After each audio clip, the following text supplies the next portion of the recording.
સુરેન્દ્રનગર જોરાવનગરમાં પરંપરાગત રામનવમીની ભવ્ય શોભાયાત્રા નીકળી. જોરાવનગર રામજી મંદિરેથી વિશ્વ હિન્દુ પરિષદ દ્વારા પરંપરાગત રીતે રામનવમીની ભવ્ય શોભાયાત્રાનું આયોજન કરાયું હતું.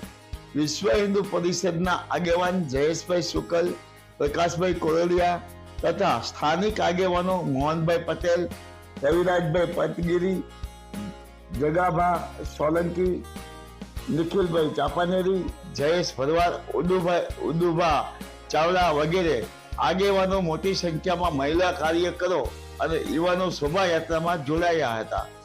જોરાવનગર રામજી મંદિરેથી પ્રસ્થાન થયેલ શોભાયાત્રાને ગણપતિ પાછળના મહંત, દુધરેજ વડવાળા મંદિરના મહંત, રામજી મંદિર જોરાવનગર રતનપર મંદિરના મહંત, અન્ય નામી અનામી સંતો મહંતો, મુખ્ય નાયબ દંડક જગદીશભાઈ મકવાણા, પ્રમુખ હિતેન્દ્રસિંહ ચાવડા રામનવમીની શોભાયાત્રામાં ઉપસ્થિત રહ્યા હતા. અને આ શોભાયાત્રા જોરાવનગરના તેમજ સુરનગરના મુખ્ય માર્ગો ઉપર રામનવમીની શોભાયાત્રા ફરી હતી. માયાજાળ ન્યૂઝ ચેનલ જયેશ